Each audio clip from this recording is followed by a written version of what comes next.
Hello बच्चों, स्वागत है आपका class 12 physics electrostatics lecture number 16 में। बच्चों, लास्ट लेक्चर में हम लोगों ने पढ़ा था न्यूमेरिकल सॉल्व किया था गॉस लॉ से रिलेटेड, और उसके साथ ही एक बहुत ही interesting topic properties of conductor के बारे में पढ़ा था। ठीक है, जो कि एक कॉन्सेप्चुअल टॉपिक होता है। उससे बहुत ही अच्छे कॉन्सेप्ट बेस्ड क्वेश्चंस बनते हैं जेई में और जेई मेन और जेई एडवांस में। ठीक है बच्चों, आज के लेक्चर में हम लोग पढ़ेंगे calculation of electric field and potential using by the different structure using the Gauss law. यानी गॉस लॉ को यूज़ करके हम लोग डिफरेंट स्ट्रक्चर के द्वारा इलेक्ट्रिक फील्ड और पोटेंशियल का फॉर्मूला डिराइव करेंगे। ठीक है, क्लास शुरू करने से बच्चे सबसे पहले आप लोग बुक्स कोई कॉपी ले लीजिए, पेन ले लीजिए और अपना खुद का नोट्स बनाइए। हर क्लास में मैं बच्चों आपको ये रिमाइंड कराता हूँ। ठीक है, क्योंकि आप जब सेल्फ रिटन नोट्स बनाते हैं तो वो उस वक्त आप सीख रहे होते हैं और काफ़ी ज़्यादा लाभदायक होता है वो आपके लिए। ठीक है बच्चों, इस लेक्चर को शुरू करने से पहले मैं थोड़ा सा पीछे का कॉन्सेप्ट को रिवाइज भी करा दूंगा, जिससे कि आपको ये लेक्चर समझने में आसानी होगी। अच्छा, दूसरी बात कि जितने भी बच्चे आप इस लेक्चर को देख रहे हैं, आप सभी लोग जब भी कोई आप लेक्चर अटेंड करते हैं तो सीक्वेंस में देखें। आप बीच के एक वीडियो या दो वीडियो देखने से कोई बहुत ज़्यादा बेनिफिट नहीं होगा, बट अगर आप शुरू से लेक्चर नंबर 1, 2, 3 सीक्वेंस में अगर देखते हैं, प्लेलिस्ट में जाइए, प्लेलिस्ट से 1, 2, 3 इस तरीके से देखना शुरू करिए, वो आपके लिए काफ़ी हेल्पफुल होगा। तो चलिए बच्चों शुरू करते हैं आज का lecture. My name is Praveen Pandey and you are watching physics fearless at Pinnacle Techno School. चलिए बच्चों, देखिए मैंने आपको एक चीज़ बताया था कि अगर कहीं पर फ्लक्स की वैल्यू 0 है, किसी गॉसियन सरफेस से फ्लक्स की वैल्यू 0 है, तो इसके क्या क्या मतलब हो सकते हैं, ये सबसे ज़्यादा ज़रूरी है याद रखना। ठीक, flux equal to 0 means integration of E dot D A equals to 0। E dot D A equals to हमने 0 कर दिया। तो यहाँ से बहुत सारे बच्चे क्या करते हैं गलती कि बोलते हैं कि डी ए तो 0 हो नहीं सकता, इसका मतलब ई 0 हो जाएगा। ठीक है, ये जरूरी नहीं है। इस तरीके का कंक्लूजन बोलना गलत है। क्यों गलत है बच्चों? कि ई डी ए का डॉट प्रोडक्ट 0 होने का मतलब जरूरी नहीं है कि ई 0 हो। ये भी पॉसिबल हो सकता है कि ई डी ए के परपेंडिकुलर हो, तभी तो डॉट प्रोडक्ट 0 हो सकता है। ई डॉट डी ए तभी 0 हो सकता है अगर ई और डी ए परपेंडिकुलर हो और ई नॉन 0 हो। ठीक, तो ये दो केस बन सकते हैं, यानी ई या तो ई की वैल्यू 0 हो या तो ई का वैल्यू नॉन 0 हो और डी ए के परपेंडिकुलर हो एवरी पॉइंट पर, तब भी ये हो सकता है ऐसा केस। तो कौन सा होगा, इसको ध्यान में समझते हुए सॉल्व करेंगे। इस बात को हमेशा ध्यान में रखना है। क्लियर है? चलिए, मिटाने वाला कहाँ गया मेरा ये। चलिए देखिए, मैं टॉपिक जो शुरू कर रहा हूँ, सबसे पहला टॉपिक है electric field due to a point charge using Gauss law.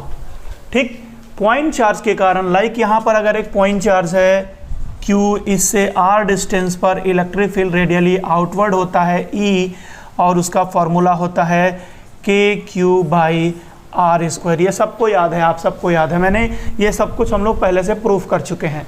ठीक, बट इसी फॉर्मूले को डिराइव करना है गॉस लॉ को यूज़ करते हुए। ठीक है, तो चलिए, ये बोर्ड्स में इसका प्रूफ आता है, अक्सर 2 नंबर का 1.5 नंबर का पूछता है इस क्वेश्चन को। तो देखिए कैसे किया जाएगा। सो लेट अस सपोज बच्चों कि यहाँ पे एक चार्ज है +Q, और इस +Q चार्ज के कारण R डिस्टेंस पर यहाँ कोई पॉइंट है P। This is a point P at distance R from the charge Q। Charge को मान लो O पॉइंट पर रखा गया। तो अगर पॉइंट P पर फाइंड आउट करना है, जो कि R डिस्टेंस पर इलेक्ट्रिक फील्ड, तो क्या करते हैं कि हम एक गॉसियन सरफेस ड्रॉ करेंगे, स्फेरिकल गॉसियन सरफेस। क्या करते हुए?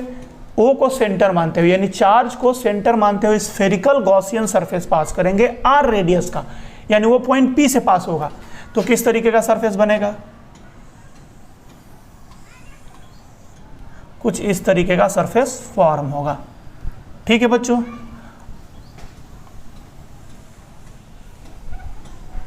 ये गॉसियन सरफेस बन गया, स्फेरिकल गॉसियन सरफेस। ठीक, इस क्यू चार्ज के कारण पॉइंट पी पर इलेक्ट्रिक फील्ड की वैल्यू किधर होगी, रेडियली आउटवर्ड होगी, E, this is the direction of E. अब मैं क्या कर रहा हूं कि इस पी के अराउंड छोटा सा एक स्मॉल एलिमेंट, एरियल एलिमेंट ले लेता हूं। पी के अराउंड ये एलिमेंट हमने ले लिया।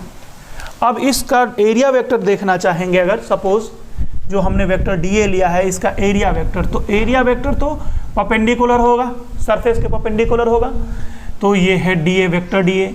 अब आप यहाँ से देख सकते हैं बच्चों कि वेक्टर डी ए और वेक्टर ई एक दूसरे के पैरेलल है, तो अगर इनका डॉट प्रोडक्ट करोगे ई डॉट डी ए तो ई डी ए आ जाएगा। क्लियर ना? तो चलिए देखिए मैं क्या कर रहा हूँ, आप यहाँ लिख लीजिएगा कि let us consider a spherical Gaussian surface of radius small r centred at point O या सेंटर्ड एट द चार्ज। उसके बाद आगे बढ़ेंगे, इस पॉइंट पी पर इलेक्ट्रिक फील्ड की वैल्यू कितनी हो जाएगी, E इक्वल्स टू, सॉरी वही तो फाइंड आउट करना है, रहने दो। इस पॉइंट पी के अराउंड जो स्मॉल एलिमेंट हमने डी ए लिया है उस डी ए से पास होने वाला flux d phi equal to, d phi will be equal to E dot D A, E dot D A. Clear? implies that integration of D phi over the close surface, पूरे surface पर अगर हम लोग find out कर लें, या फिर एक काम करो इसी को आगे बढ़ा के लिख दो, E dot D A equal to बनेगा ई डी ए। क्यों ई डी ए बनेगा? क्योंकि ई और डी ए पैरेलल है, तो यहाँ आएगा ई डी ए कॉस जीरो की वैल्यू 1 हो जाएगी। पूरे सरफेस से अगर फ्लक्स फाइंड आउट करना चाहते हो पूरे से, तो integration of D phi over the close surface equal to integration of E into D A over the close surface. ये क्या बन गया, total flux through the close surface, तो this is the phi net, phi net equal to, एक बात और, E क्या है, E is the electric field at the point P, यानी at the surface of, at the Gaussian surface. अब जितने भी पॉइंट होंगे गॉसियन सरफेस पर सबकी डिस्टेंस आर है, इक्वल डिस्टेंस है चार्ज से, तो एवरी पॉइंट पर ई की वैल्यू क्या होगी, सेम होगी, मैग्नीट्यूड सेम होगा। तो यानी सरफेस पर ई का वैल्यू कांस्टेंट है, तो उसको बाहर कर सकते हैं, इंटीग्रेशन से बाहर कर सकते हैं। So this is E into integration of D A implies that, क्या लिख सकते हैं यहाँ से हम लोग, phi net equal to, phi net equal to क्या होता है, गॉसियन सरफेस के अंदर का total charge Q net, Q in upon epsilon naught, so Q in upon epsilon not and that is equal to E into integration of D phi. ये किसका, इस छोटे से स्मॉल एलिमेंट के एरिया को आप इंटीग्रेट कर रहे हो, तो क्या बनेगा, पूरा एरिया बनेगा, पूरे गॉसियन सरफेस का एरिया बनेगा। ये पूरे गॉसियन सरफेस का एरिया हो जाएगा 4 pi small are square, implies that ये क्यू इन कितना है, गॉसियन सरफेस के अंदर का चार्ज कितना है, क्यू है, सो इसको हम लोग लिख लेंगे Q by epsilon nought equals to E into 4 pi R square, that implies E equals to 4 pi R square से डिवाइड करो तो Q divided by 4 pi R square into epsilon nought equal to, इस तरीके से लिख दो 1 upon 4 pi epsilon nought, 4 pi epsilon nought को एक साथ ले लिया, क्यू बाई आर स्क्वायर को एक साथ ले लिया, Q by R square, that implies I can write here E equals to, इस वाले टर्म को हम लोग क्या लिखते हैं, इसी को तो लिखते हैं K, capital K, so this is K Q divided by R square, K Q by R square. तो इस क्यू चार्ज के कारण आर डिस्टेंस वाले पॉइंट पर इलेक्ट्रिक फील्ड का फॉर्मूला आ गया K Q by R square. ठीक, अगर यहां से आप पोटेंशियल का फॉर्मूला बनाना चाहते हैं तो पोटेंशियल का फॉर्मूला आपको याद होगा, V इक्वल्स टू फॉर्मूला पढ़ते हैं हम लोग, integration of E dot D R from R to infinite. अब देखिए पॉइंट P पर आप निकालना चाहते हैं तो क्या लिखा गया है, E डॉट डी आर, और किधर से किधर जा रहे हैं, R से इनफाइनाइट की तरफ, यानी R वाला पॉइंट P है, पॉइंट P से आप जा रहे हो इनफाइनाइट की तरफ, और इसी डायरेक्शन में इलेक्ट्रिक फील्ड है, तो इलेक्ट्रिक फील्ड का डायरेक्शन और dr का डायरेक्शन सेम हो गया, तो ई डॉट डी आर को लिख सकते हो E D R. So this becomes integration of E D R from R to infinite. अब यहां पर आगे क्या लिख सकते हैं, equal to integration of E के जगह पे क्या लिख सकते हो, K Q by R square into D R from R to infinite. अब उस चीज को इंटीग्रेट करिए, सो v इक्वल टू क्या मिलेगा, you will get v equal to K Q को हमने बाहर कर लिया because that is a constant, K Q बाहर आ गया। उसके बाद क्या होगा, आर स्क्वायर को ऊपर लेके जाएंगे आप, आर पावर -2, उसको इंटीग्रेट करेंगे तो कितना हो जाएगा, -1/r। ये आपको इंटीग्रेशन आता है, basic integration from r to infinite, and that is equal to this becomes K Q into क्या बचेगा अंदर में, -1/इनफाइनाइट प्लस ऑफ 1/r। तो क्या आ जाएगा, ये वाला टर्म 0 हो जाएगा, आपका पहला टर्म 0 हो जाएगा। सो v becomes equals to K Q by are. ये दोनों फॉर्मूले आप ऑलरेडी पहले भी पढ़ चुके हैं, ठीक। तो सिंपल, q चार्ज के कारण r डिस्टेंस पर इलेक्ट्रिक फील्ड के क्यू बाई आर स्क्वायर याद रखेंगे। फिर से रिमाइंड करा दे रहा हूं, E proportional to 1/r square, inverse square law को फॉलो कर रहा है। और v वाले में क्या आ रहा है, v proportional to 1/r, rectangular hyperbola बनेगा, v और r का ग्राफ। क्लियर हो रहा है। चलिए बच्चों, इसको लिख डालिए जल्दी से, ताकि अगला स्टेप हम लोग शुरू कर सके टॉपिक। चलिए नया टॉपिक देखते हैं। अब हम लोग शुरू करते हैं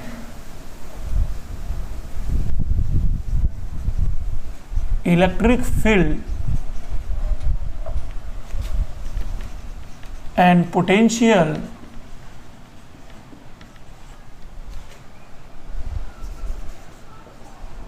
due to a charged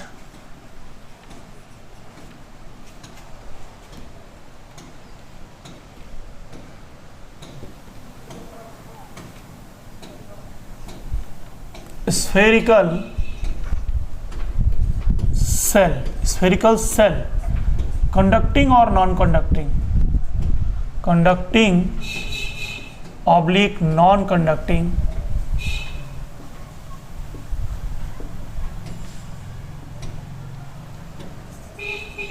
and due to solid spherical conductor।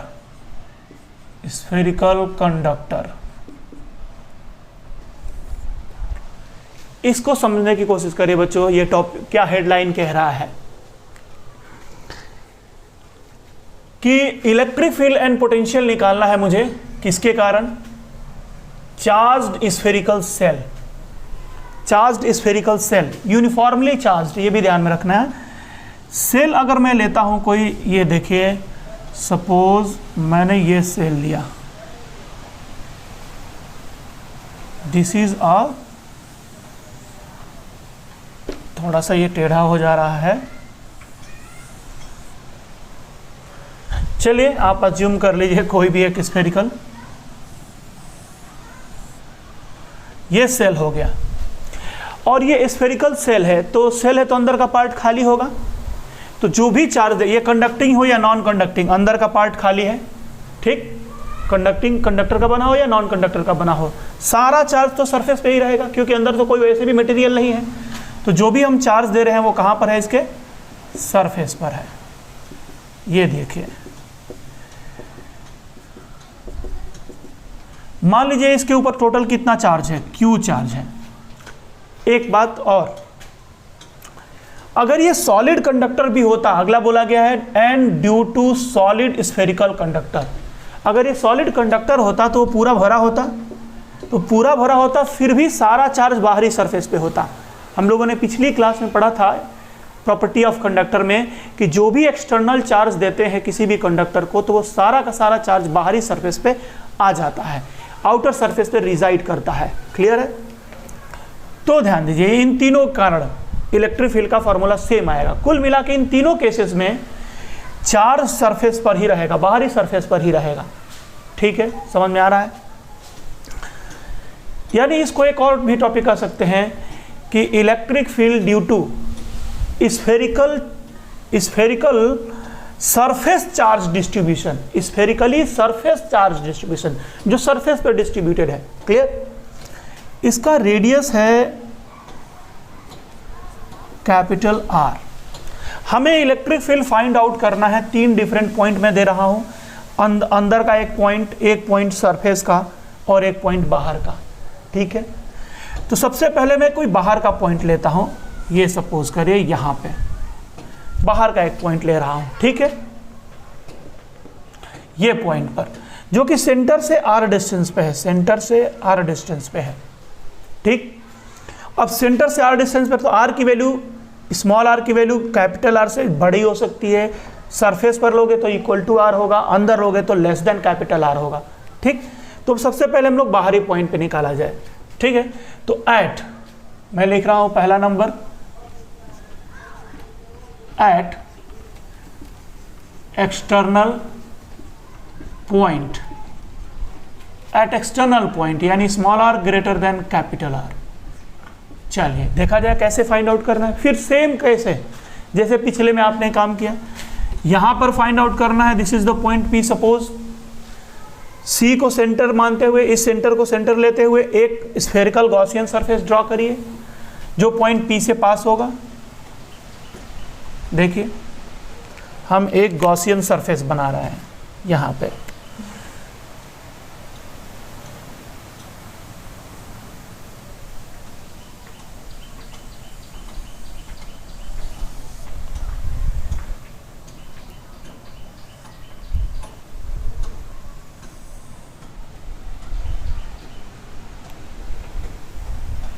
चलिए ये ब्लू कलर का मैंने गॉसियन सरफेस बना लिया। ठीक है, अब क्या हो गया बच्चों कि पॉइंट P पर जो इस पॉइंट P पर इलेक्ट्रिक फील्ड का डायरेक्शन किधर होगा, ये ध्यान दिया जाए। सबसे पहले जो ये ब्लैक कलर का स्फीयर दिख रहा है आपको, इस स्फीयर को ढेर सारे स्ट्रिप में कट कर दीजिए, ऐसे स्ट्रिप्स में कट करिए। ये स्ट्रिप्स क्या बनेंगी, ऐसे ढेर सारे प्लेन से कट कर दीजिए। तो ये स्ट्रिप्स कैसी बनेंगी, ये स्ट्रिप्स बनेंगी आपको सर्कल बनेंगी, और सर्कल का ये बनेगा एक्सिस। किसी भी सर्कल के कारण जिस पर पॉजिटिव चार्ज है, लाइक दैट, सर्कल के कारण एक्सियल पॉइंट पर इलेक्ट्रिक फील्ड, इसके कारण यहां पर इलेक्ट्रिक फील्ड किधर होता है, अलोंग द एक्सिस होता है। ये बात पहले आप पढ़ चुके हैं।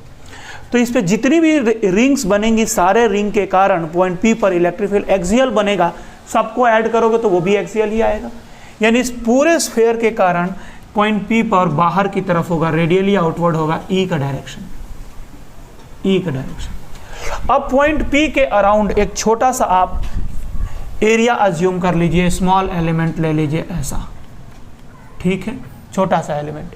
इस एलिमेंट का एरिया वेक्टर जो होगा वो इसी डायरेक्शन में होगा, DA, क्योंकि सरफेस पर वो नॉर्मल होगा, परपेंडिकुलर होगा। तो यहां पर E और DA का डायरेक्शन सेम हो गया। क्लियर हो रहा है? इस स्मॉल एलिमेंट से अगर हम फ्लक्स निकालते हैं, phi D phi will be equal to क्या बनेगा, E dot DA and that comes equal to EDA, क्योंकि E और DA पैरेलल है एक दूसरे के। So this is the flux through that small element. ठीक, अच्छा, E और DA एवरी पॉइंट पर, गॉसियन सरफेस के एवरी पॉइंट पर E और DA पैरेलल होंगे, इसलिए मैंने E डॉट DA को EDA लिखा है, ये भी ध्यान में रखना है। अब हम इसको इंटीग्रेट कर देते हैं, integration of D phi over the close surface equal to integration of EDA।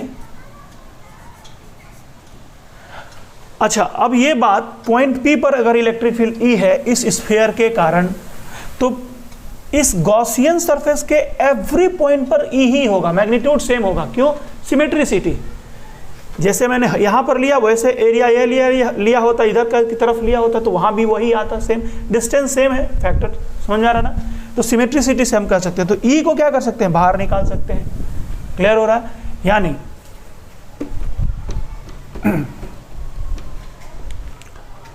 तो बच्चों यहां पर आ गया कितना, इसका वैल्यू आ जाएगा phi net, and phi net equal to E into integration of DA and that is equal to E into A, where A is what? A is the area of Gaussian surface. Clear? Phi net किसके बराबर होगा? Q in, इसके अंदर का total charge, इसके अंदर का Gaussian surface के, गॉसियन सरफेस के अंदर का टोटल चार्ज कितना होगा? Q हो जाएगा. So this is Q in by epsilon not and that is equal to E into Gaussian surface की एरिया, गॉसियन सरफेस की एरिया बनेगी 4 pi small are square, 4 pi small are square.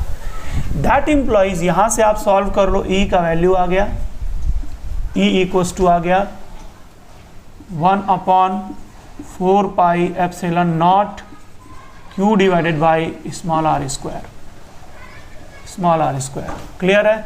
चाहे आप इसको लिख दीजिए KQ by small are square. ये आ गया. फिर से वैसा ही फॉर्मूला आ गया, पॉइंट चार्ज का जैसा फॉर्मूला आया है, KQ बाई आर स्क्वायर. ठीक, यानी हम क्या कह सकते हैं, इस स्फेरिकल सरफेस चार्ज के कारण पॉइंट P पर, एक्सटर्नल पॉइंट P पर इलेक्ट्रिक फील्ड निकालना है, तो क्या करो कि इसका सारा चार्ज Q उठा करके कहाँ पर रख दो? सेंटर पे.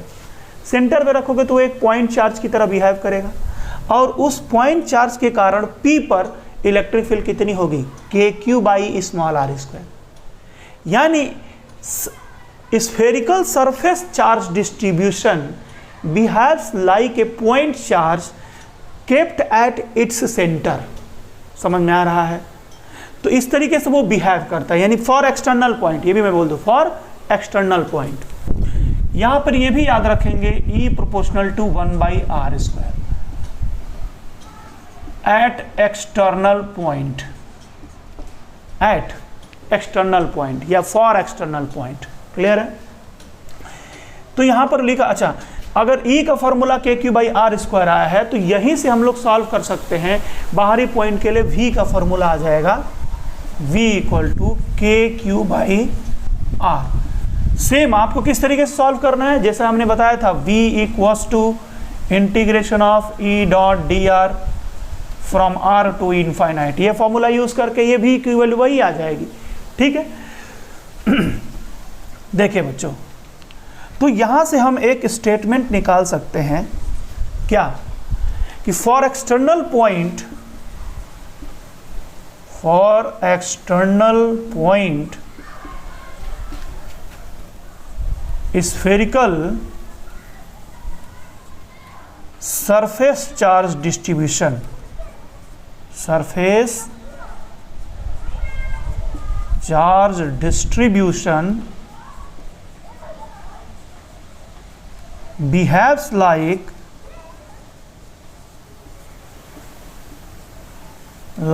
point charge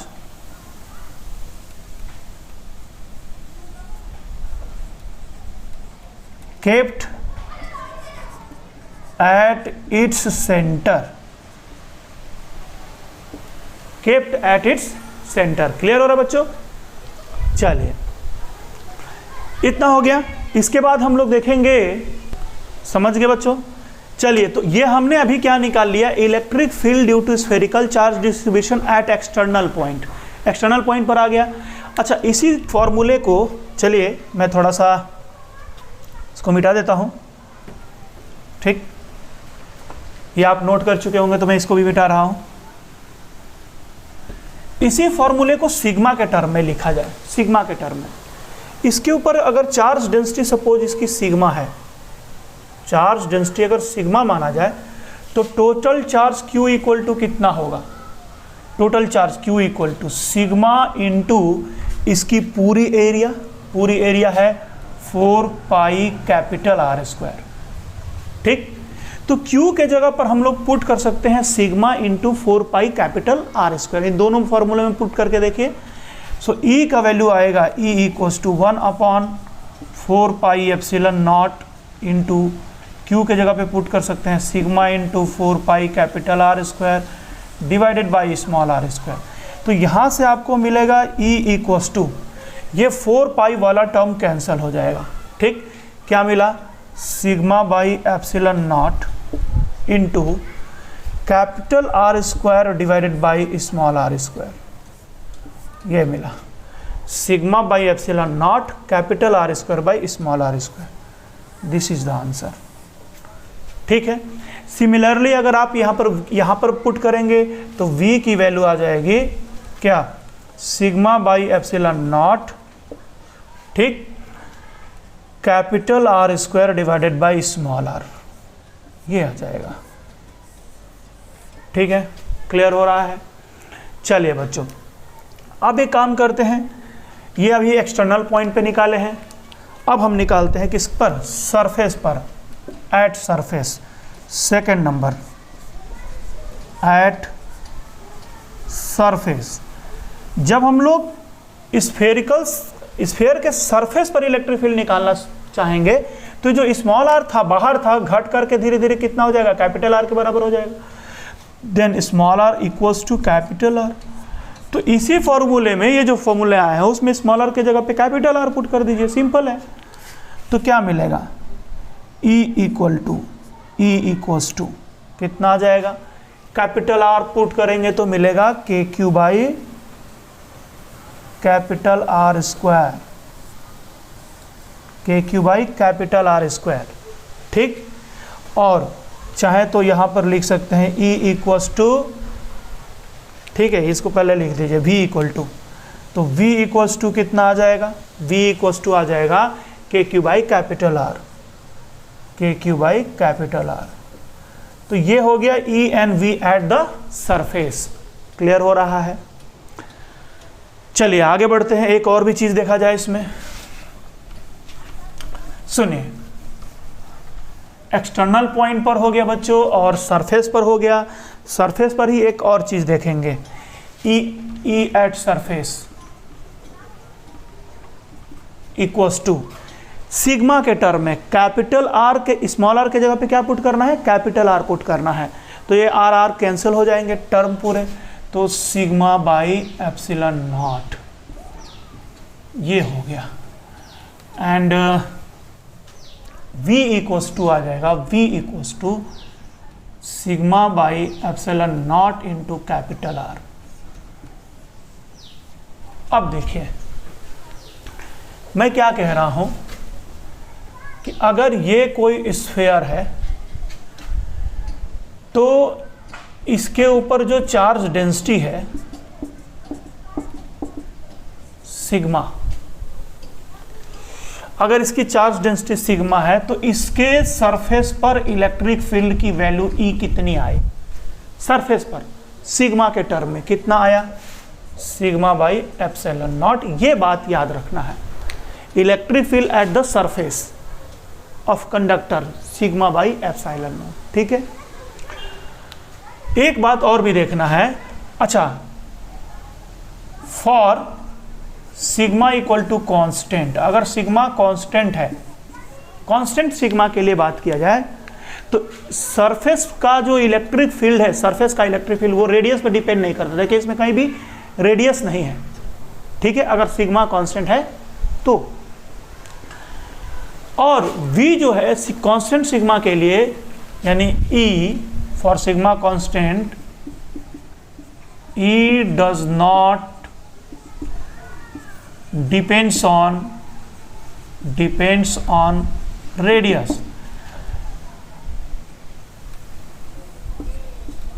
and V proportional to radius. जो पोटेंशियल है सरफेस का पोटेंशियल, वो पोटेंशियल किस पे डिपेंड कर रहा है, उसकी रेडियस पर। रेडियस बड़ा होगा तो पोटेंशियल ज़्यादा, रेडियस छोटा होगा तो पोटेंशियल कम। क्लियर, इस चीज़ से एक बात समझने की ज़रूरत है। देखिए आपने क्या देखा कि स्फेरिकल कंडक्टर का जो पोटेंशियल है V, that is proportional to R। Clear है। अब मैं क्या करूं, सपोज करो कि मैं एक इस तरीके का कंडक्टर ले रहा हूं, ठीक है। जब इस पर मैं चार्ज डिस्ट्रीब्यूट करूंगा तो मान लो इस पे चार्जेस इस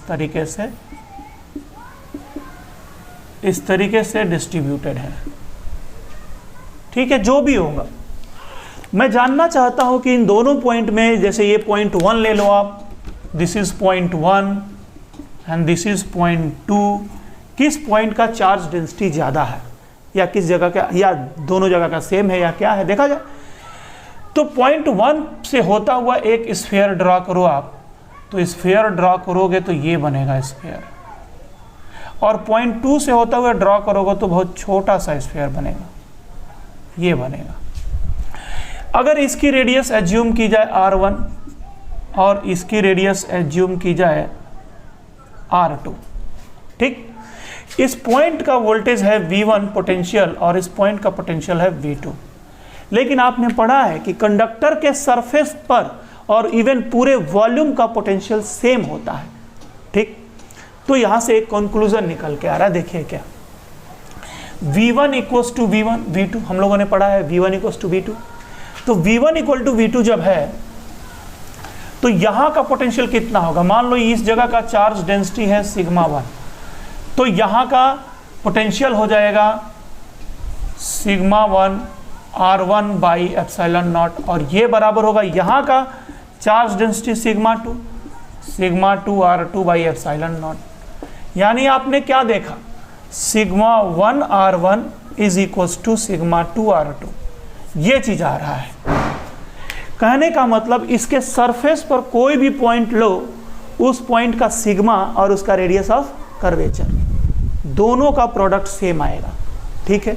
sigma into R equal to constant, sigma into R equal to constant, तो sigma inversely proportional to radius, sigma radius के इन्वर्सली प्रोपोर्शनल होगा, यानी जिस प्लेस का रेडियस ज़्यादा होगा वहाँ का सिग्मा कम होगा, और जिस प्लेस का रेडियस कम होगा वहाँ का सिग्मा ज़्यादा होगा। यानी जहाँ पर कंडक्टर नुकीला होगा उस जगह पर चार्ज डेंसिटी बहुत ही ज़्यादा होगी, चार्ज डेंसिटी बहुत ही ज़्यादा होगी। क्लियर हो रहा है, ये बात समझ में आ रहा है। आपने देखा होगा बड़ी बड़ी बिल्डिंग्स पे लाइटनिंग कंडक्टर्स लगाए जाते हैं, एकदम टॉप पर लगाया जाता है, उसको ले आकर के ग्राउंड में अंदर डाल दिया गया था, अर्थ कर दिया जाता है। ऐसा क्यों होता है कि उसका जो पार्ट होता है वो काफ़ी नुकीला होता है, और लाइटनिंग जब भी होती है ढेर सारा चार्ज आता है, और वो मैक्सिमम चार्ज को क्या करता है, वो पॉइंट अपनी तरफ अट्रैक्ट करता है, ठीक है। तो यानी वहाँ की चार्ज डेंसिटी, यानी बिल्डिंग पे गिरेगा तो वो ज़्यादातर चार्ज को कौन अट्रैक्ट कर लेगा, वो लाइटनिंग कंडक्टर अट्रैक्ट कर लेगा, क्योंकि उसका रेडियस ऑफ कंडक्टर रेडियस बहुत ही छोटा है, तो ज़्यादातर चार्ज वहाँ चला जाएगा और वो थ्रू द वायर ग्राउंड में चला जाएगा। That is called the lightning conductor, ठीक है। चलिए, ये बात मुझे समझाना था, यहाँ पे बता दिया। चलिए आगे बढ़ते हैं, इसको नोट कर लीजिए, जल्दी से इसको मिटा दिया जाए। क्लियर है। अब चलिए बच्चों, अभी तक हम लोगों ने निकाल लिया electric field and potential due to spherical charge distribution at external point and at surface. अब चलते हैं कहाँ पर, इंटरनल पॉइंट पर फाइंड आउट करते हैं। क्लियर। तो चलिए, अगर आप इंटरनल पॉइंट पे फाइंड आउट करते हैं, लाइक सपोज यहाँ पे फाइंड आउट करना है, ठीक, मैं आपको पहले लिख देता हूँ, यहाँ अलग फिगर बना देते हैं। थर्ड नंबर एट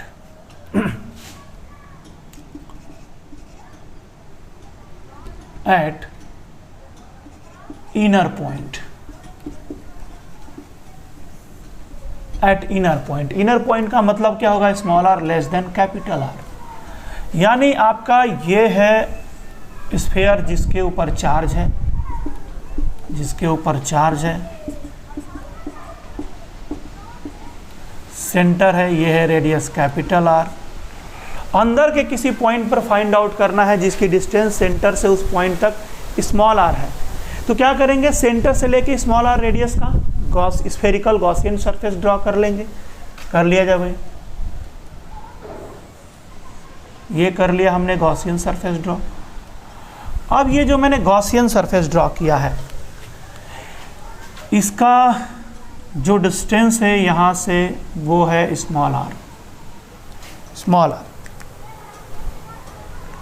एक बात समझना है बच्चों, यहाँ पे इस पॉइंट पर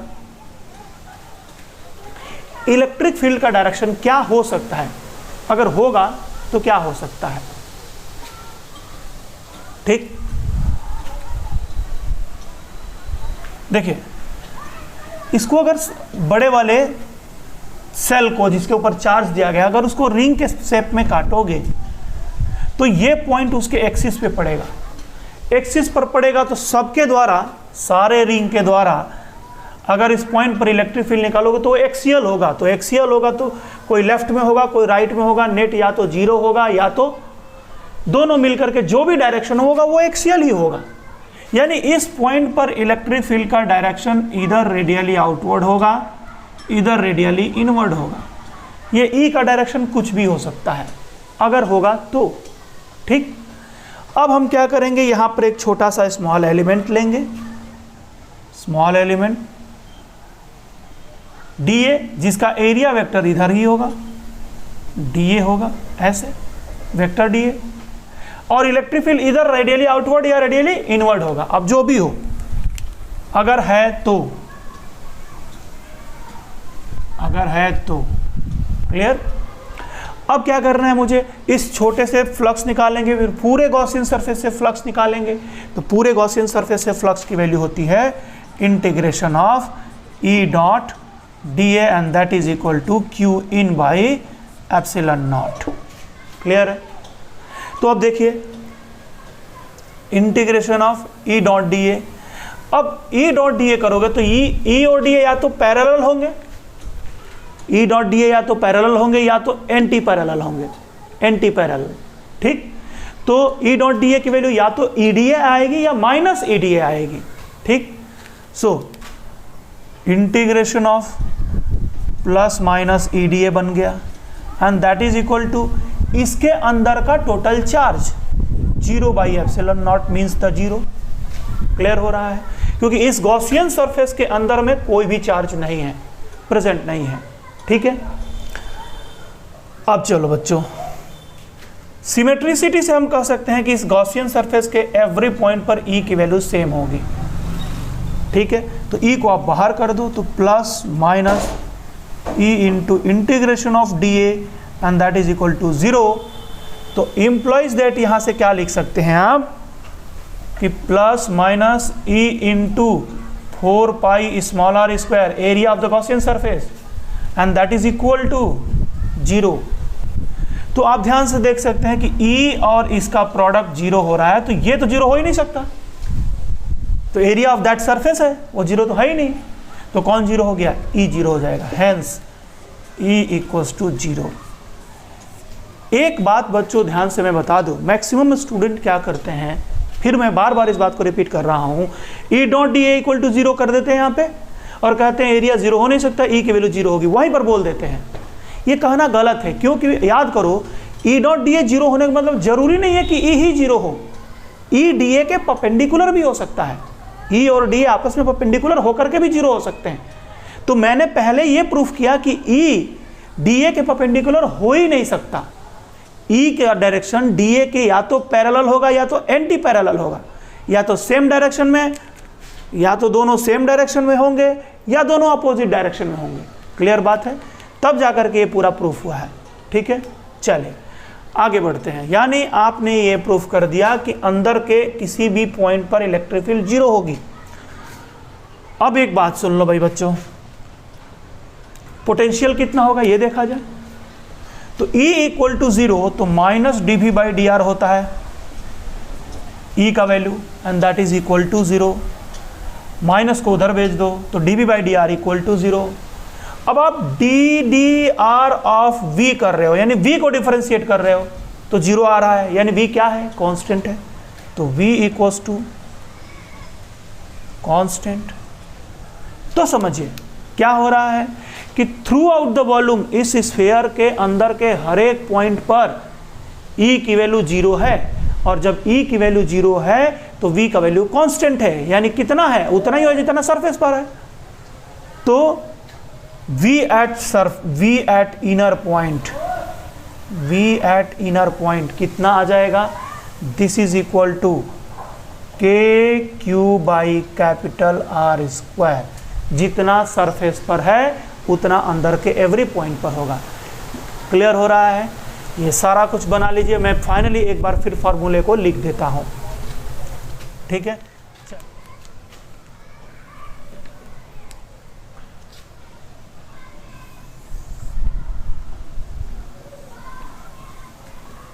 चलो बच्चों देखो, ये मैंने क्या कहा कि ये एक सेल है जिसका ऊपर चार्ज है Q, ठीक। तो पहला बात, बाहरी पॉइंट पर, बाहर का अगर कोई पॉइंट है, E at outer point, outer point कितना होता है, KQ by small r square. Small r is the distance of that point from the centre, centre से उस पॉइंट का डिस्टेंस है जहां पर आपको इलेक्ट्रिक फील्ड निकालना है। और V at outer point equal to KQ by small r, ये हो गया। E at surface KQ by capital R square, और V at surface equal to KQ by capital R, ठीक है। E at inner point equals to 0, V at outer point वो V at surface के बराबर होता है, जितना सरफेस पर उतना ही इनर पॉइंट पर, that is equal to KQ by capital R। अब अगर पॉइंट P जहां पर इलेक्ट्रिक फील्ड निकाल रहे हो, जिसकी डिस्टेंस R है, इस इलेक्ट्रिक फील्ड और R के बीच में ग्राफ ड्रॉ किया जाए तो एक बात और समझो, इस पॉइंट पर इलेक्ट्रिक फील्ड का डायरेक्शन किधर होगा, रेडियली आउटवर्ड, क्लियर। अगर यही निगेटिव चार्ज होता तो रेडियली इनवर्ड, क्लियर। चलिए अगर अपन ड्रॉ करते हैं E और R के बीच ग्राफ, तो सेंटर से लेकर के सरफेस तक तो E 0 रहेगा। तो सेंटर से सरफेस तक, यानी अगर सपोज मैं रेड कलर ले रहा हूं, तो ये यहां तक है ना, इलेक्ट्रिक फील्ड क्या रहा, 0 रहा। और अचानक सा सरफेस पर पहुंचते ही इलेक्ट्रिक फील्ड की वैल्यू हो गई KQ बाई R स्क्वायर। तो अचानक सा ग्राफ को आप उठाएंगे तो डॉटेड बनाया करते हैं हमेशा, ठीक। ऐसे इलेक्ट्रिक फील्ड कितनी हो गई, KQ by capital R square, और उसके बाद electric field E proportional to 1 by R square. इस तरीके का ग्राफ आएगा, ठीक है बच्चों। तो ये E और R का ग्राफ बन गया। अब हम बनाएंगे V और R का graph, that is graph between V and small r। चलिए देखते हैं कैसे आएगा। इसमें क्या है, सेंटर से लेकर के सरफेस तक कांस्टेंट है लेकिन 0 नहीं है। सरफेस से सेंटर से सरफेस तक कितना है, KQ बाई R है। तो सेंटर पर ही इतना है KQ बाई कैपिटल R, और वो कांस्टेंट चला है कहाँ तक, small r equal to capital R तक, small r equal to capital R ये भी है। उसके बाद क्या होगा, आउटर पॉइंट पर डिक्रीज कर रहा है, प्रोपोर्शनल टू 1 बाई R हो जाएगा, यानी रेक्टेंगुलर हाइपरबोला बनेगा, B proportional to 1 by R। Clear है, इस तरीके का ग्राफ आएगा, ठीक। फाइनली ये जाकर के क्या हो जाएगा, 0 हो जाएगा, इनफाइनाइट पे 0 हो जाएगा। वैसे ये भी इनफाइनाइट पे जाके 0 हो जाएगा, ठीक है बच्चों। चलो नोट कर लीजिए इसको, अगला टॉपिक अब हम लोग शुरू करते हैं। हो गया, लिख लिया, मैं मिटा दूं इसको। चलिए चलिए नया टॉपिक शुरू करते हैं अब हम लोग।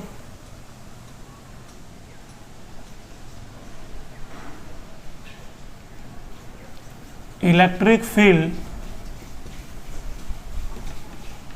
And potential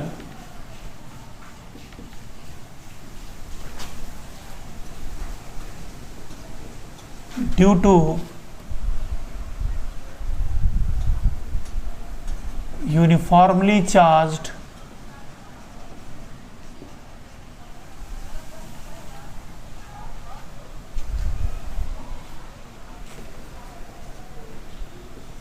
non-conductor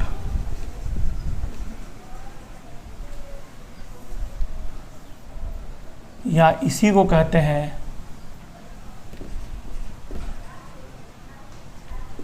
volume charge distribution.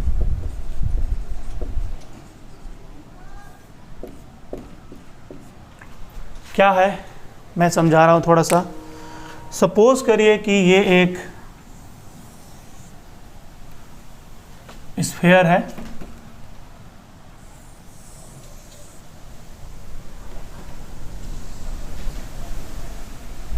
ये स्फीयर हो गया, ये इसका सेंटर है और इसके पूरे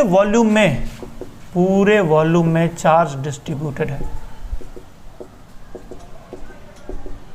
यूनिफॉर्म डिस्ट्रीब्यूशन। कहने का मतलब इसकी डेंसिटी हर जगह सेम होगी।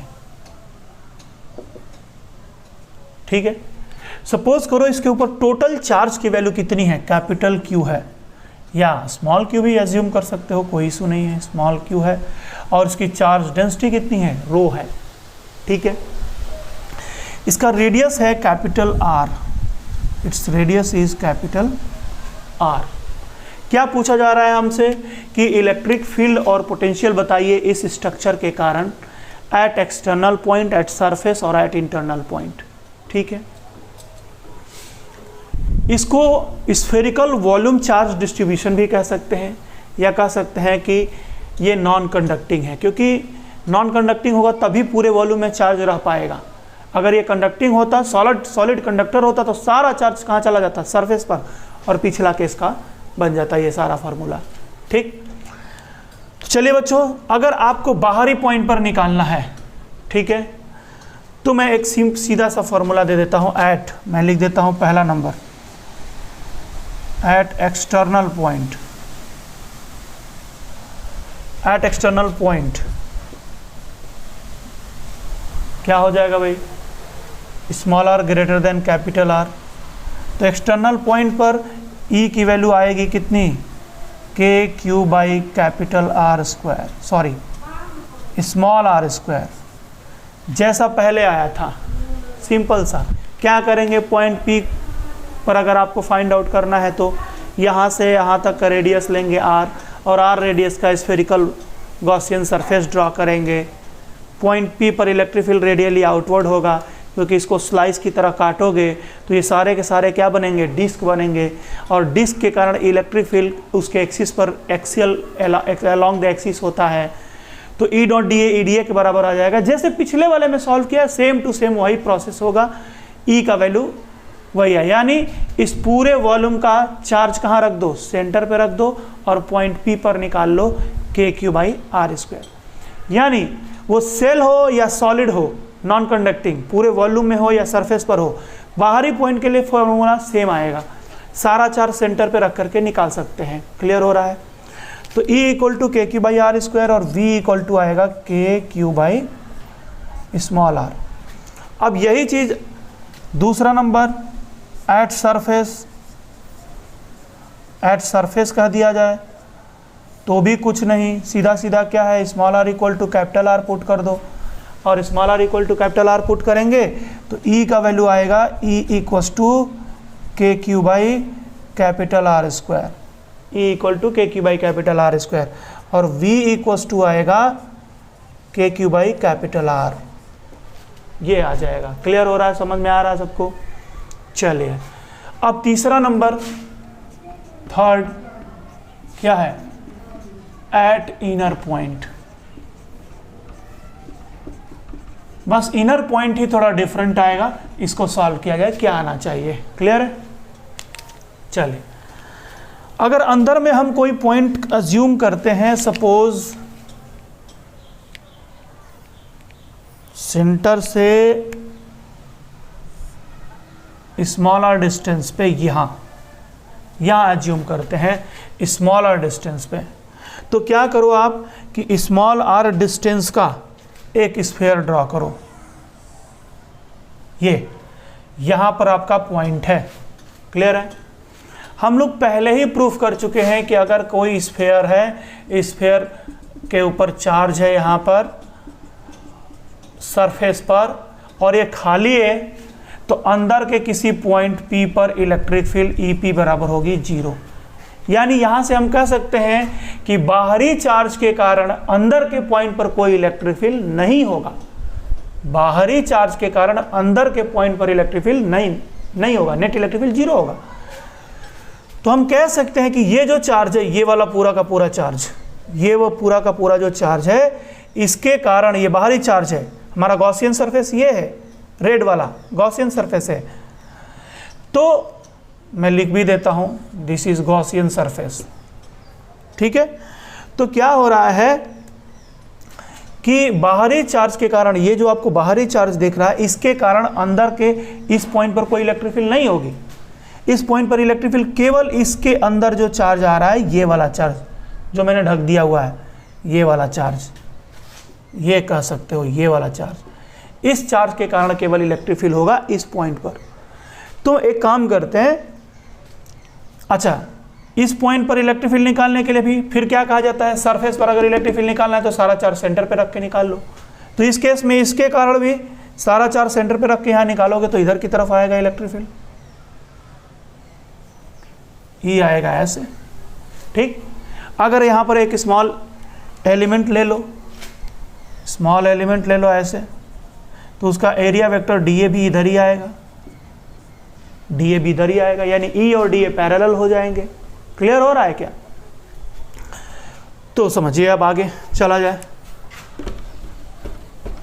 तो इस गॉसियन सरफेस के लिए अगर हम डिस्कस कर रहे हैं तो integration of E dot DA equals to आएगा Q in by epsilon not. Q इन कितना होगा, इसके अंदर का चार्ज Q इन कितना होगा, rho into volume 4/3 pi small r cube divided by epsilon not. और यहां पर integration of E dot DA बनेगा EDA। क्लियर हो रहा है? And that is equals to rho into 4/3 pi small r cube divided by epsilon not. Clear है? ये क्या है, Q इन क्या है, इतने वॉल्यूम का चार्ज है। क्लियर है? चलिए अब सिमेट्रिसिटी से कह सकते हैं कि ये जो गॉसियन सरफेस हमने लिया है उसके एवरी पॉइंट पर E की वैल्यू सेम होगी because of the same distance या सिमेट्रिसिटी, जो भी बोलिए आप। तो E को हमने बाहर कर लिया, तो E into integration of DA and that is equals to ये आ जाएगा। और इंटीग्रेशन ऑफ DA क्या बनने वाला है, इस गॉसियन सरफेस का एरिया। तो क्या इसको लिख देंगे, सीधे सीधे लिख सकते हैं E into 4 pi small r square and that is equal to rho by epsilon not into 4/3 pi small r cube. अब क्या क्या कैंसिल हो रहा है, देखिए 4 पाई कैंसिल हो गया, ठीक। r स्क्वायर r क्यूब से कट होगा तो यहाँ पर एक r बचेगा, तो E इक्वल्स टू कितना आ गया, rho by 3 epsilon not into small r, it is the electric field, ठीक। यानी अंदर के पॉइंट पर इलेक्ट्रिक फील्ड आया rho by 3 epsilon not small r, ठीक है। अब यहां से इसको ब्रेक कर दीजिए, रो को Q के टर्म में अगर आंसर देना चाहते हैं तो रो के जगह पर लिख दीजिए, देखो यहां से रो इक्वल टू क्या होता है, charge density rho equal to total charge by 4/3 pi capital R cube. पूरे वॉल्यूम में चार्ज है ना, तो rho equal to charge density equal to total charge by total volume 4/3 pi R cube. अब 4/3 pi R cube, इस रो के जगह पे ये वैल्यू ले चल के पुट करिए तो हो जाएगा Q divided by 4/3 pi capital R cube into epsilon not into small r। तो क्या मिला, E इक्वल्स टू आएगा, मैं डायरेक्टली लिख दे रहा हूँ 4 pi epsilon not 1/4 pi epsilon not into Q by capital R cube into small r। क्या मिलने वाला है यहाँ पर हम लोग को मिला, E इक्वल्स टू, ये K का काम करेगा, K बन गया, तो KQ by R cube into small r। अब ये जो सेंटर से पॉइंट की जो डिस्टेंस है वो स्मॉल r है, अंदर में वो डिस्टेंस बदलोगे तो स्मॉल r बदलेगा। कैपिटल R तो एक कांस्टेंट टर्म हो गया ना फॉर द गिवन वॉल्यूम, तो कैपिटल R कांस्टेंट है, K कांस्टेंट है, Q कांस्टेंट है। E प्रोपोर्शनल टू क्या आ गया, E प्रोपोर्शनल टू R। यानी आपको क्या देखने को मिलेगा कि अंदर के पॉइंट पर electric field distance of the point P के डायरेक्टली प्रोपोर्शनल होगा, सीधा सीधा प्रोपोर्शनल होगा, E proportional to R। Clear हो रहा है? चलिए आगे बढ़ते हैं। तो इस चीज़ को ध्यान में रखिएगा कि अगर पूरे वॉल्यूम में चार्ज डिस्ट्रीब्यूटेड है तो सेंटर से लेकर के सरफेस तक अंदर के पॉइंट पर E प्रोपोर्शनल टू R होता है। क्लियर है? अब बात निकालते हैं, और बाहरी पॉइंट के लिए तो बहुत सिंपल है, बाहरी पॉइंट पर E proportional to 1/r²। Clear? हाँ बच्चों, बहुत पढ़ लिए, चलो थोड़ा सा और देखते हैं।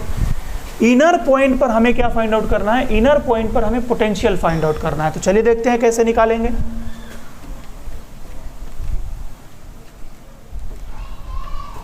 चलिए, उसका एक तरीका है,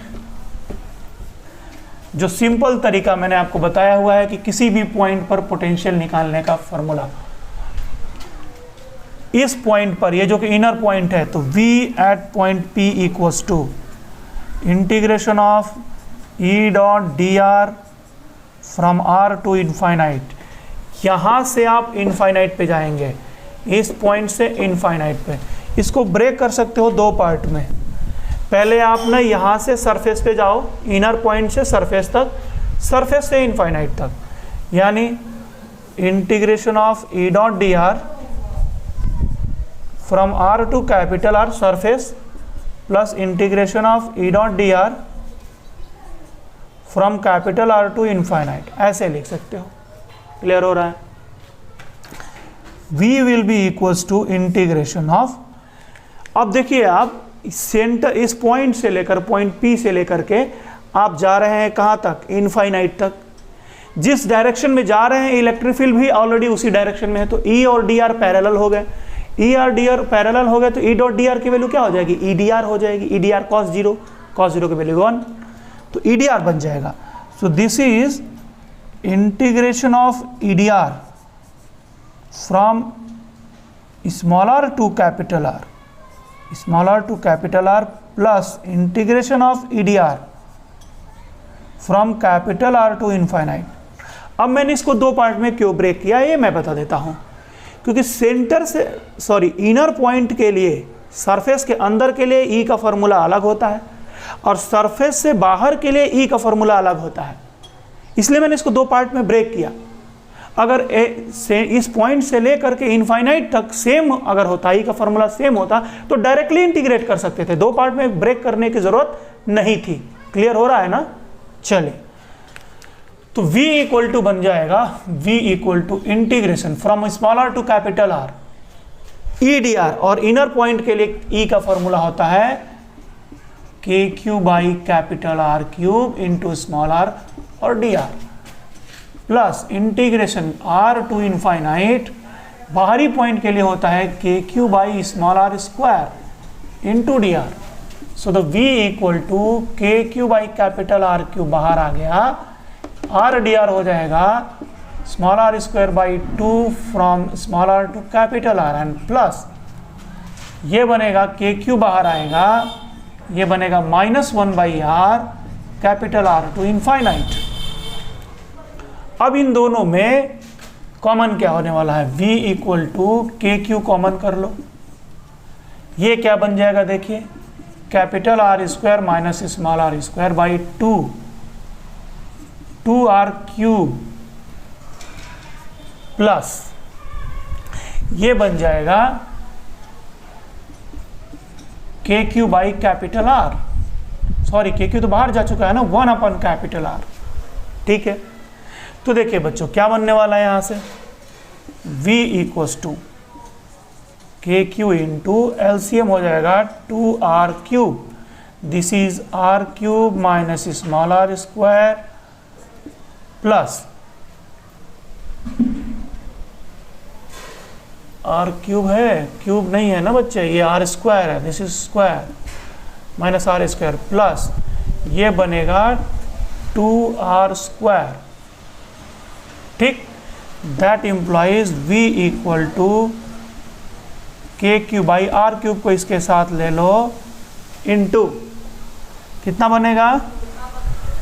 r square plus r square, this is 3r square minus small r square divided by 2 तो क्या आ गया बच्चों, implies that v at inner point equal to K Q by capital R cube into 2 से डिवाइड करो, ये बनेगा 1.5 capital R square minus 0.5 small are square.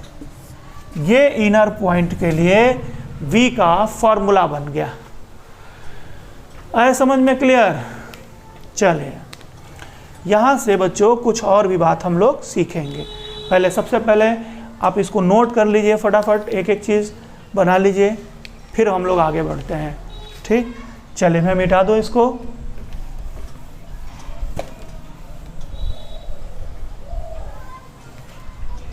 देखो बच्चों, इसमें क्या है कि अगर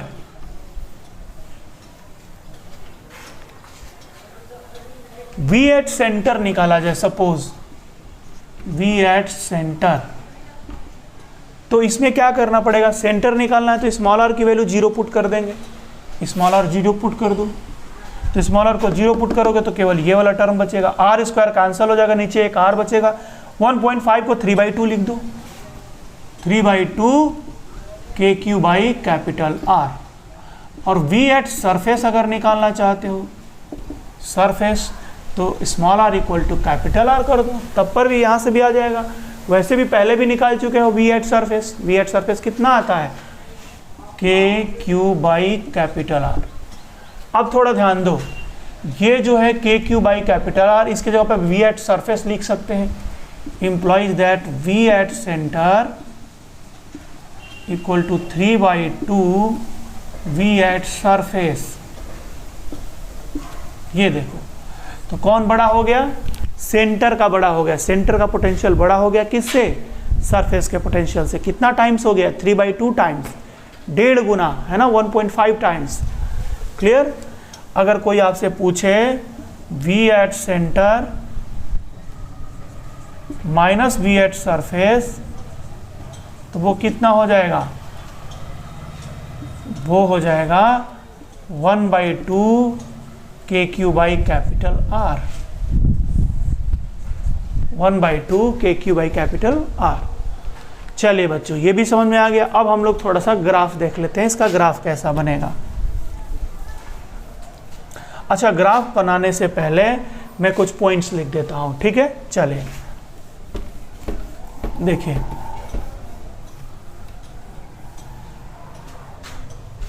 इस वॉल्यूम चार्ज डिस्ट्रीब्यूशन के कारण पूरे वॉल्यूम में चार्ज फैला हुआ है यूनिफॉर्मली। इस स्ट्रक्चर के कारण E at outer point, E at outer point क्या आएगा, K Q by small are square, और V equal to K Q by small are. ये आएगा आउटर पॉइंट पर, आउटर पॉइंट पर। और अगला क्या है, E at surface equal to आएगा K Q by capital R square, और V at surface equal to K Q by capital R. ठीक है? E at inner point, E at inner point equal to K Q by capital R cube into small R. या इसी को ऐसे भी लिख दो, E at inner point equal to, अगर रो के टर्म में लिखना चाहते हो तो rho by 3 epsilon not into small R. Directly proportional to small R है, ये बात याद रखना है। V एट सरफेस क्या आएगा भाई, V at surface equal to K Q by 2r cube, या K Q by R cube into 1.5 capital R square minus 0.5, थोड़ा सा इसको और सटा के लिखता हूँ, V equal to K Q by capital R cube 1.5 capital R square minus 0.5 small are square. ये बन गया। ठीक है? चलिए, अब अगर मैं ग्राफ बनाऊं किसका किसका, ई और आर का और ग्राफ बनाया जाए वी और आर का, तो जो ई आर ग्राफ बनेगा, देखो बच्चों, सेंटर से लेके सरफेस तक अंदर के लिए E directly proportional to R है। ई एट सेंटर निकालोगे तो 0 आएगा। ई एट सेंटर नहीं चल रहा है भाई,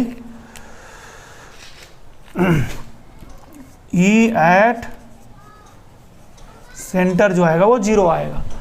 और डायरेक्टली प्रोपोर्शनल टू आर, तो स्ट्रेट लाइन बनेगा ग्राफ का, स्ट्रेट लाइन। कहाँ तक ये स्ट्रेट लाइन बनेगी? Small are equal to capital R तक। ये कितना होगा? K Q by capital R square. उसके बाद क्या होगा? ऐसा ई प्रोपोर्शनल टू 1/r स्क्वायर, और अंदर में क्या था? ई प्रोपोर्शनल टू आर। ठीक है, वैसे v का ग्राफ जब बनाओगे तो कुछ इस तरीके का ग्राफ बनेगा। ये एक जगह आएगी जहाँ एसिम्पटोट मिलेगा, है ना, सॉरी पॉइंट ऑफ सिंगनम, है ना आपको, सॉरी क्या बोलते हैं आप, पॉइंट ऑफ इन्फ्लेक्शन, है ना, पॉइंट ऑफ इन्फ्लेक्शन मिलेगा आपको, यानी टेंजेंट अप से टेंजेंट डाउन में कन्वर्ट होगा कर्व यहाँ पर, small are equal to capital R. ठीक है, यहाँ सेंटर पर क्या मिलेगा? K Q by capital are 3/2, और सरफेस पे क्या मिलेगा? K Q by capital are, ये मिलेगा। तो इस तरीके का ग्राफ हो गया, वी आर ग्राफ बन गया, और ये बन गया ई आर ग्राफ। ठीक है बच्चों, चलिए आगे बढ़ते हैं, नेक्स्ट टॉपिक देखते हैं, एक क्वेश्चन देखते हैं इससे रिलेटेड। आइए चले बच्चों शुरू करते हैं, एक प्रॉब्लम सॉल्व करेंगे। देखिए क्वेश्चन में क्या दे रखा है, ये एक स्फेरिकल चार्ज है, स्फेरिकल चार्ज डिस्ट्रीब्यूशन बड़ा सा बनाते हैं। ये इसके पूरे वॉल्यूम में चार्ज फैला हुआ है, जिसकी चार्ज डेंसिटी है रो, पूरे वॉल्यूम में चार्ज फैला हुआ है। हमने क्या किया, इसका सेंटर है, ये इसका रेडियस है कैपिटल आर, और यहाँ एक कैविटी बना दी गई है, इसके सेंटर का पोजीशन वेक्टर दे रखा है small r, small r. Clear है? बाकी हर जगह इसमें चार्ज फैला हुआ है पूरे वॉल्यूम में, और यूनिफॉर्मली चार्ज डिस्ट्रीब्यूटेड है। यहाँ कैविटी किया, मतलब क्या किया, एक स्फेरिकल पोर्शन कट करके बाहर निकाल लिया। अब बच्चों क्वेश्चन ये है कि यहाँ पर अगर कोई पॉइंट लूँ मैं, पॉइंट P, तो पॉइंट P पर इलेक्ट्रिक फील्ड कितनी होगी? The question is find E at P। Point P पर E की वैल्यू फाइंड आउट करनी है। चलिए देखा जाए क्या आएगा सॉल्यूशन। अब बच्चों एक बार मान लो, एज्यूम कर लो कि पूरा भरा हुआ है, पूरा जब भरा हुआ है तो पॉइंट P पर, पॉइंट P कहाँ पर हो गया? इनर पॉइंट हो गया। तो उस इनर पॉइंट पर पूरे के कारण इलेक्ट्रिक फील्ड कितनी आएगी, निकाला जाए। E due to whole structure equal to, पूरे स्ट्रक्चर के कारण फॉर्मूला होता है rho by 3ε0 into vector R. लेकिन ये आर है कौन? अभी हम लोगों ने पढ़ा था, आर होता था उसके सेंटर से उस पॉइंट की डिस्टेंस। तो वो जो पॉइंट लोगे अगर आप, तो ये वाला पॉइंट बनेगा ना, ये वाला पॉइंट, ये वाला, और ये वाला बनेगा R1 मानना पड़ेगा। तो यहाँ पर हमें लिखना पड़ेगा R1। क्लियर हो रहा है, समझ में आ रहा है? नाउ अगर केवल इस कैविटी के कारण निकालना हो तो E due to cavity, E due to cavity, and that is equal to how much? ये कितना आने वाला है? ये आएगा रो बाई 3ε0 इनटू, यहां से वेक्टर लेना पड़ेगा, यहां से, क्योंकि इसके अंदर का पॉइंट है ना, तो इससे पोजीशन वेक्टर लेना पड़ेगा हम लोग को। इसको नाम रख दो वेक्टर R2, ठीक। सो this is the vector R2, vector R2। तो पूरे स्फेयर के कारण भाई हमने निकाल लिया, केवल कैविटी का कितना कंट्रीब्यूशन है वहां पर वो भी निकाल लिया। तो हम लोग को कैविटी बनाना है तो कैविटी वाला कंट्रीब्यूशन माइनस कर देंगे, उतना कट कर देंगे, यानी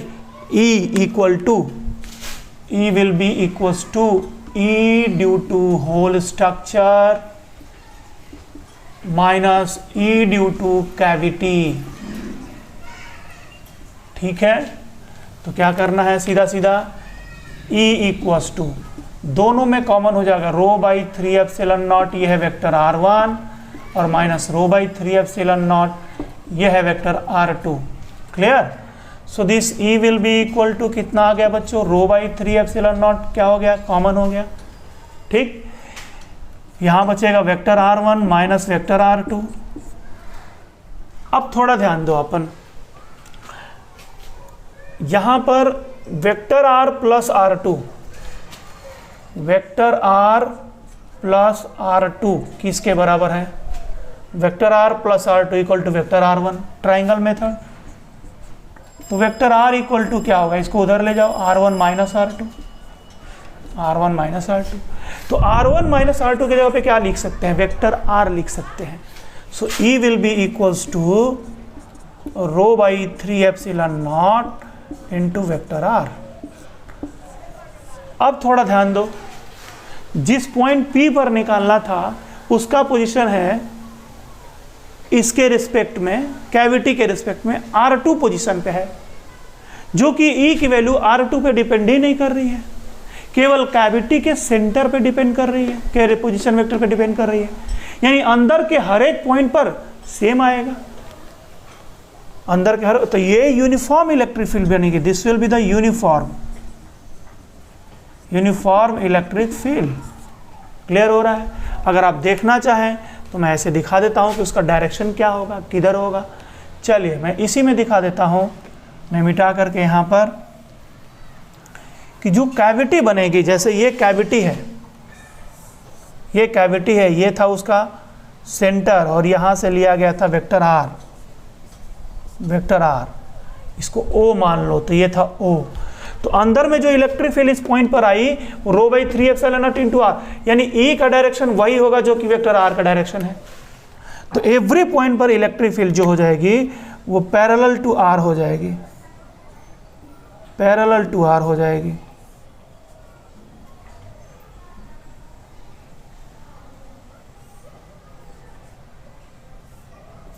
यानी अंदर में एक यूनिफॉर्म इलेक्ट्रिक फील्ड बनेगा कैविटी के अंदर में, ठीक है।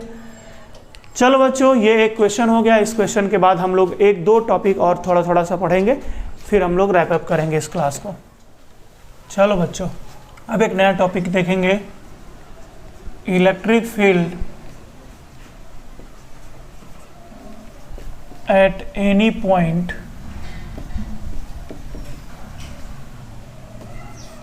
Of irregular conductor, of conductor, regular हो या इरेगुलर हो कोई फर्क नहीं पड़ता, दोनों का के लिए आएगा ये। चलो बच्चों देखते हैं, एक कोई इरेगुलर कंडक्टर ले लो ऐसा, और इस इरेगुलर कंडक्टर के ऊपर चार्ज डिस्ट्रीब्यूटेड है इस तरीके से।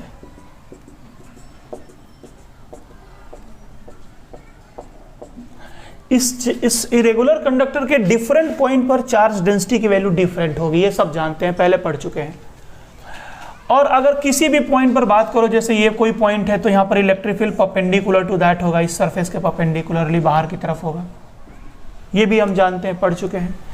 तो अगर इस E की वैल्यू निकालनी है मुझे कि इसकी E की वैल्यू कितनी होगी, तो देखिए उसके लिए मैं क्या कर रहा हूँ।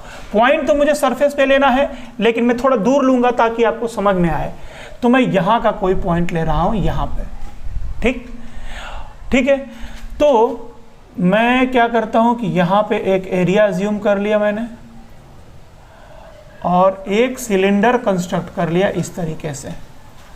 अब इसके अंदर, सिलेंडर के अंदर, ये जो सिलेंडर है इस सिलिंड्रिकल सरफेस को गॉसियन सरफेस एज्यूम करो, Gaussian surface, closed Gaussian surface. यहां पर चार्ज है, पॉजिटिव चार्ज, ये पॉजिटिव चार्ज पूरे सरफेस के कारण इस पॉइंट पर इलेक्ट्रिक फील्ड रेडियली आउटवर्ड होती है, इधर की तरफ होगी ई। ठीक, अंदर का ये जो पार्ट दिख रहा है, अंदर वाला पार्ट, अंदर वाले पार्ट पर ई का वैल्यू है 0। ठीक है, 3 सरफेस बनेंगे, ध्यान दो, इस क्लोज सरफेस जो हमने लिया है, गॉसियन सरफेस लिया है सिलिंड्रिकल, उसके 3 सरफेस बनेंगे, 2 बेस बनेंगे और एक कर्व्ड वाला सरफेस बनेगा। ठीक है, तो flux net equal to Q in by epsilon naught apply करा जाए। फ्लक्स नेट को 3 पार्ट में तोड़ दो, flux through the base 1 plus flux through the base 2 plus flux through the curved part and that is equal to Q in, इसके अंदर का, sorry इसके अंदर का, गॉसियन सरफेस के अंदर का नेट चार्ज। मान लो इसकी चार्ज डेंसिटी है सिग्मा और इसकी एरिया है ए। ठीक, तो ये चार्ज कितना होगा, ये चार्ज होगा sigma into A by epsilon not. आ गया। Phi 1 face through the base 1, इसको बेस 1 मान लो, दिस इज द बेस 1, तो फ्लक्स थ्रू द बेस 1 क्या आ गया, 0 आ गया, प्लस बेस 2, ये जो बेस 2 है इसका एरिया वेक्टर किधर होगा, इधर होगा एरिया वेक्टर, तो ई डॉट डी ए आएगा, ई डॉट डी ए आएगा और ई डॉट डी ए का ई डॉट ए आएगा, दोनों पैरेलल है, ई डॉट ए का वैल्यू ई ए बनेगा, E A and plus flux through the curve part भी 0 होगा, क्योंकि जो कर्व पार्ट है, एक मिनट मेरा पेन गिर गया, ओह गॉड। तो ये जो कर्व सरफेस बन रहा है उसका इलेक्ट्रिक फील्ड तो रेडियली आउटवर्ड है, लेकिन कर्व सरफेस का area vector perpendicular to that बनेगा, यानी इधर की तरफ बनेगा। एरिया अगर स्मॉल सी भी लेते हो तो डी ए, तो ई और डी ए परपेंडिकुलर हो जाएंगे, तो flux through the curve part 0 आ जाएगा। So that is equal to sigma A by epsilon naught, दोनों तरफ से ए कैंसिल होगा, implies that E equal to sigma by epsilon not. ये आ गया नेट इलेक्ट्रिक फील्ड, यानी किसी कंडक्टर के सरफेस पर या उसके नियर बाई पॉइंट्स पर इलेक्ट्रिक फील्ड कितनी होगी, sigma by epsilon not. Clear हो गया हमारा बात। अब सुनिए, डिफरेंट पॉइंट्स पर जाएंगे तो सिग्मा की वैल्यू वेरी करेगी, ये बात हम लोगों ने पढ़ा हुआ है, सिग्मा वेरी करेगी, तो ई इक्वल टू जिस पॉइंट पर निकाल रहे हैं वहां का सिग्मा बाई एप्सिलॉन नॉट, इस तरीके से लिया करेंगे। क्लियर हो रहा है। चलिए, ये टॉपिक कंप्लीट हो गया। किसी भी इरेगुलर सरफेस के किसी भी पॉइंट सरफेस पर ई की वैल्यू होती है सिग्मा बाई एप्सिलॉन नॉट, वो रेगुलर हो या इरेगुलर हो। ठीक, अब एक टॉपिक पढ़ते हैं, इलेक्ट्रोस्टैटिक प्रेशर। इलेक्ट्रोस्टैटिक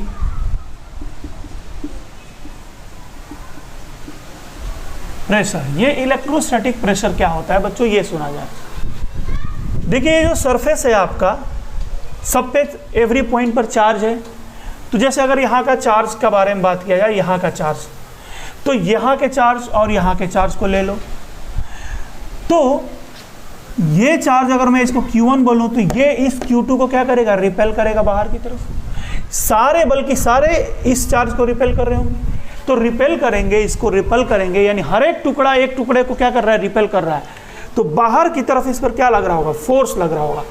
उस फोर्स के कारण उसके सरफेस के एवरी पॉइंट पर क्या जनरेट होगा, प्रेशर जनरेट होगा, and that pressure is called the electrostatic pressure. तो ये इलेक्ट्रोस्टैटिक प्रेशर हम लोग कैसे फाइंड आउट करते हैं, ये देखना है। क्लियर, चलिए देखते हैं।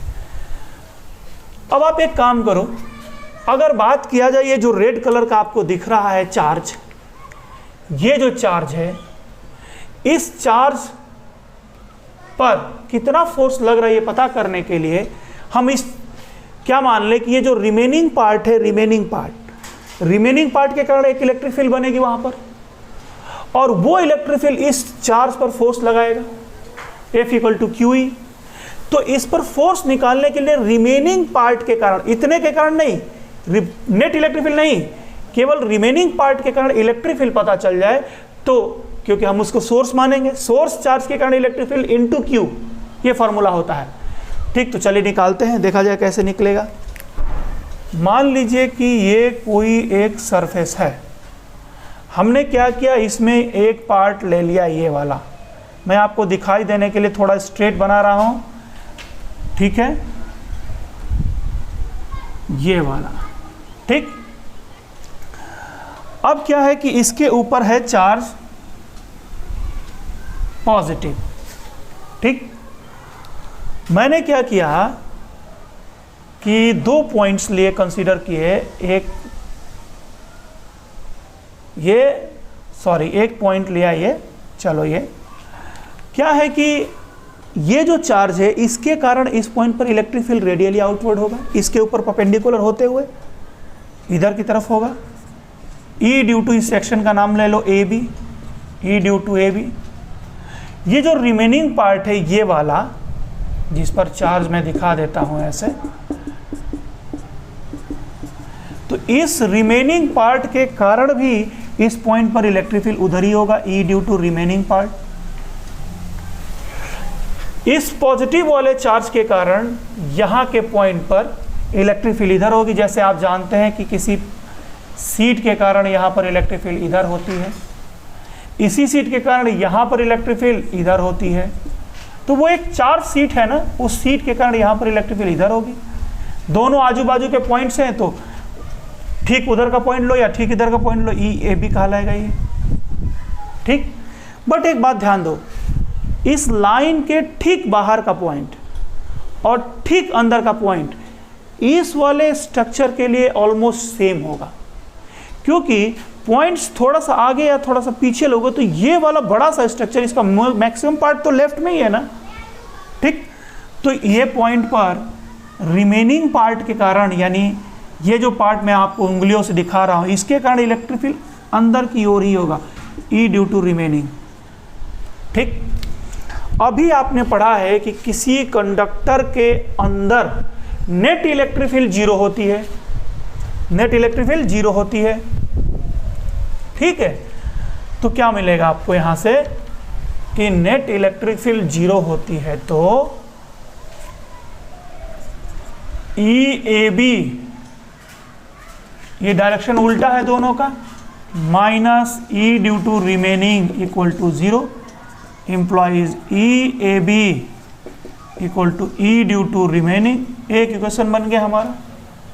दूसरा चीज, बाहर, ठीक बाहर का पॉइंट, पूरे स्ट्रक्चर के कारण बाहर का नेट इलेक्ट्रिक फील्ड होता है सिग्मा बाई एप्सिलॉन नॉट, तो उस नेट इलेक्ट्रिक फील्ड कितना होगा, E due to AB plus E due to remaining equal to sigma by epsilon naught. That implies, अब ये सिग्मा EAB के कर जगह पे ERM यूज कर लो, तो ERM, E due to remaining plus E due to remaining equal to sigma by epsilon naught, implies that ये बन गया क्या, 2E due to remaining equal to sigma by epsilon naught, implies that E due to remaining equal to sigma by 2 epsilon not. यानी अब क्या हमने proof किया, देखिए कि केवल ये AB को छोड़ करके इस रिमेनिंग पार्ट के कारण AB के पास में इलेक्ट्रिक फील्ड बाहर की ओर होगी सिग्मा बाई 2 एप्सिलॉन नॉट। ठीक, अब थोड़ा मैं इसको मिटा रहा हूं, अब आप ऐसे समझिए, ये जो स्ट्रक्चर है, ये इसके कारण यहां पर एक इलेक्ट्रिक फील्ड होगी सिग्मा बाई 2 एप्सिलॉन नॉट, जिसमें ये चार्ज, रेड कलर का चार्ज रखा हुआ है, तो उस पर फोर्स लगेगा। कितना फोर्स लगेगा देखते हैं। That force F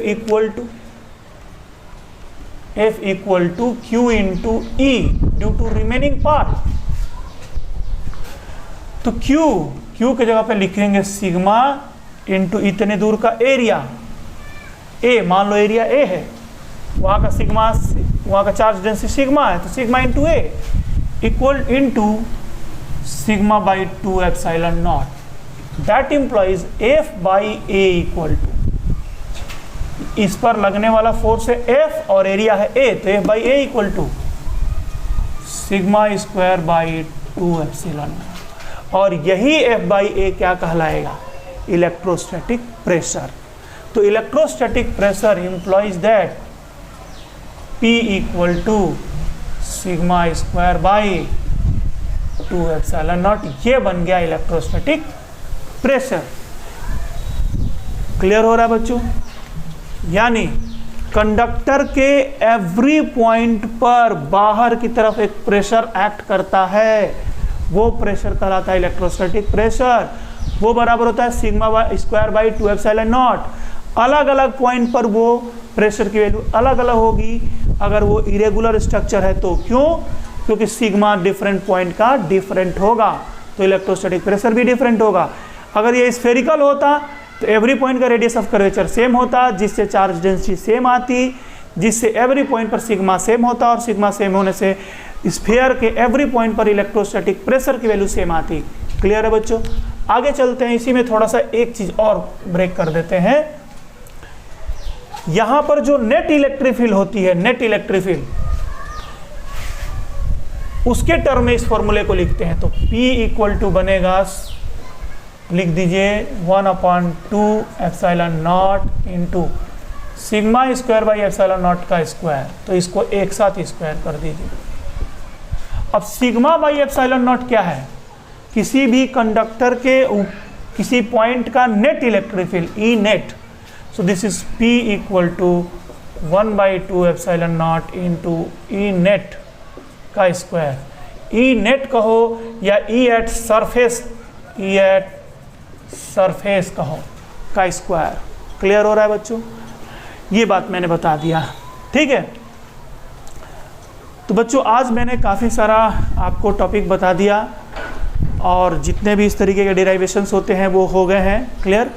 next class में हम लोग इस चैप्टर को रैप अप करने की कोशिश करेंगे। 1.5 से 2 घंटे का लेक्चर होगा, इस चैप्टर को कंप्लीट करने की कोशिश करेंगे, जिसमें हम लोग पढ़ने वाले हैं क्या, कॉन्सेंट्रिक स्फेरिकल सेल्स के से रिलेटेड प्रॉब्लम्स है। ढेर सारे अच्छे अच्छे प्रॉब्लम जो मेंस में और एडवांस में आते हैं, उन सारे प्रॉब्लम को हम लोग टैकल करेंगे। चलिए तब तक इसको पूरा रिवाइज करिए, नोट्स बनाइए, सॉल्व करिए। अगर आपको थंबनेल में कोई DPP लिखा हुआ दिखाई दे तो डिस्क्रिप्शन बॉक्स में जा कर के DPP लेना है, डाउनलोड करना है और उसको सॉल्व करना है, ठीक। चलिए फिर मिलते हैं नेक्स्ट क्लास में। तब तक हंसते रहिए, खेलते रहिए, पढ़ते रहिए। All the best.